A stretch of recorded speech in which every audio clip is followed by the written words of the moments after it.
Bonjour, dans cette vidéo nous parlerons du diagnostic stratégique d'une organisation. Pour cela, une question relative au diagnostic stratégique de l'organisation est posée.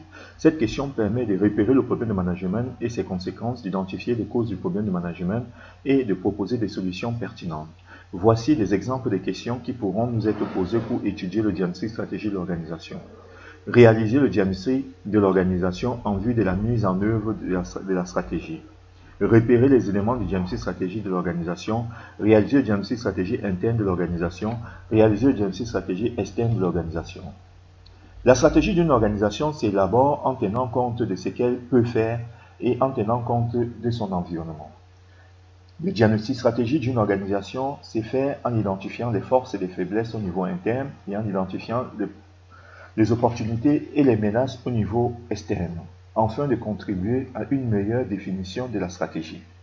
Il est préférable de répondre à cette question sous la forme d'un tableau. En ce qui concerne le diagnostic stratégique interne, il permet d'évaluer la capacité stratégique de l'organisation en repérant les forces et les faiblesses de chaque fonction de l'organisation.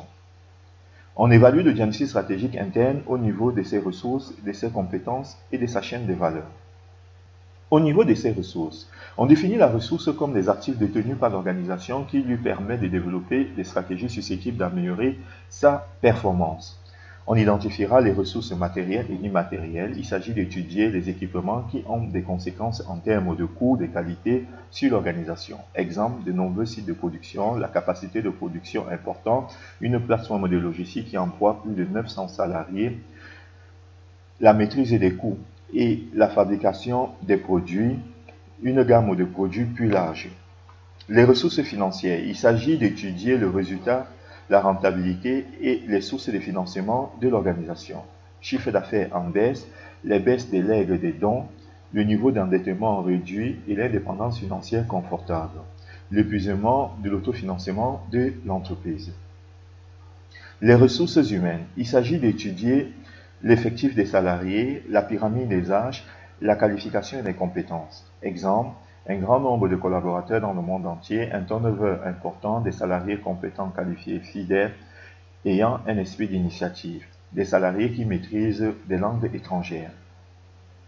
Les ressources immatérielles, il s'agit d'étudier les actifs intangibles, non moins visibles, ayant un caractère immatériel. Exemple, une bonne réputation, une dégradation de l'image des marques, de la notoriété, un système d'information obsolète, le développement de la recherche et développement, des brevets qui arrivent à leur terme, des logiciels qui permettent rapidement d'échanger rapidement des informations avec les magasins, une technologie devenue obsolète, leader au mondial, des catalogues qui deviennent la principale source de communication, les ouvertures des nouveaux magasins chaque année en France, les compétences.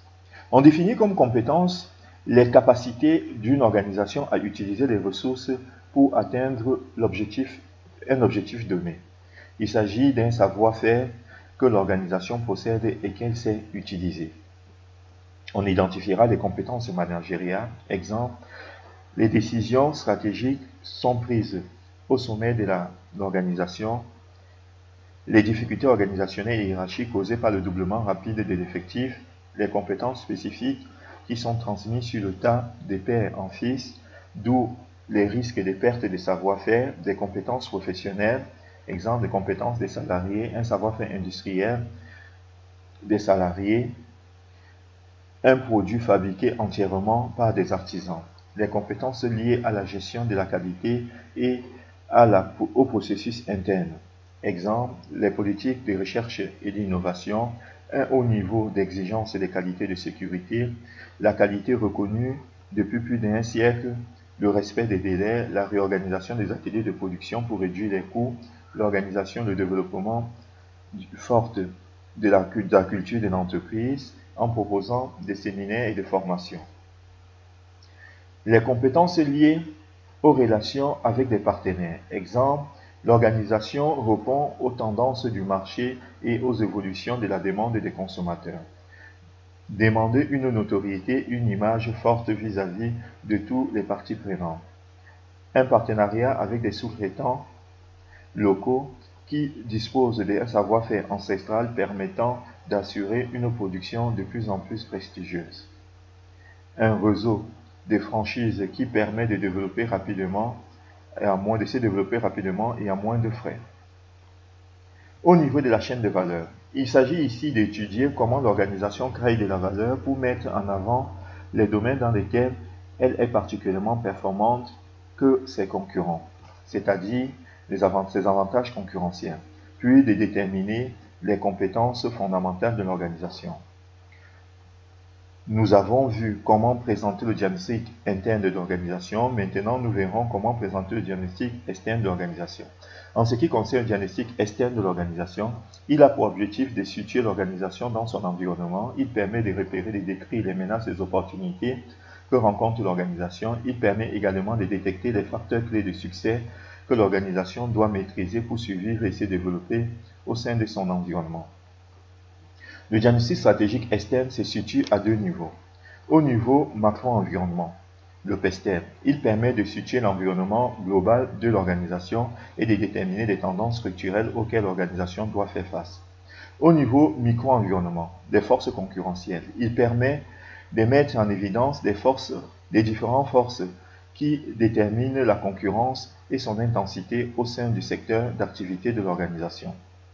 Au niveau du macro-environnement, le PESTEL, on identifiera les facteurs politiques, exemple la décision du confinement décidée par le gouvernement pour lutter contre le Covid-19, la politique fiscale décidée par le gouvernement pour aider les entreprises pendant cette période, les facteurs économiques, exemple le ralentissement et la réduction de la consommation, la baisse du pouvoir d'achat, l'amélioration du niveau de vie des ménages, les avantages fiscaux qui incitent les ménages à officialiser le travail non déclaré, le développement des marques à petit prix.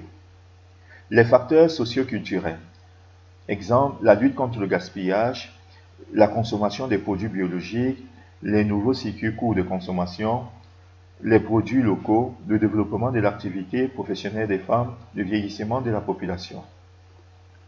Les facteurs technologiques, exemple, une application permettant de géolocaliser les clients pour les aider dans les recherches de produits, une modernisation de l'outil de production, le développement de nouvelles technologies de l'information et de la communication, le développement des technologies permettant une plus grande traçabilité et sécurité des produits.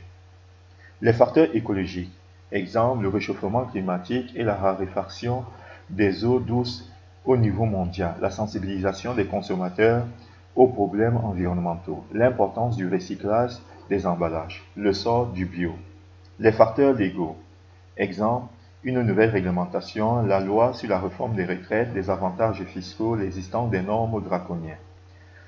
Au niveau micro-environnement, on identifiera la concurrence directe, ce sont des organisations existantes dans le même secteur d'activité. Exemple, des entreprises se font une forte concurrence et se battent pour ouvrir des boutiques.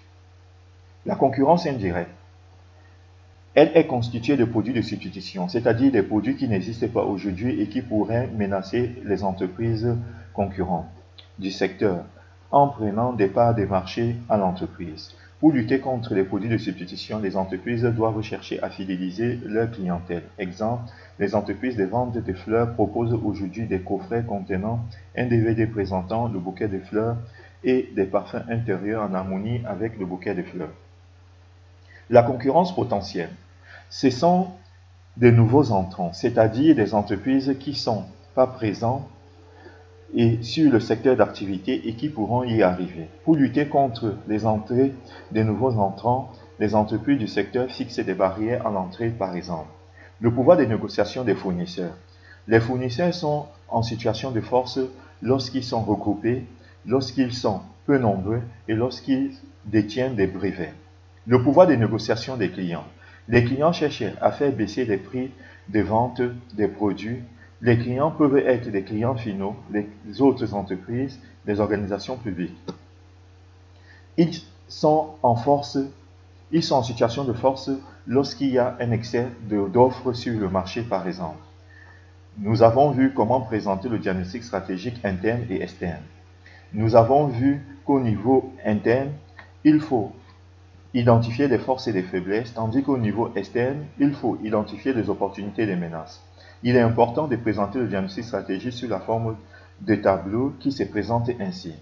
À partir du diagnostic stratégique, nous allons, lors de la prochaine vidéo, voir comment repérer le problème de management et ses conséquences, identifier le problème de management et proposer des solutions pertinentes. Merci de votre écoute.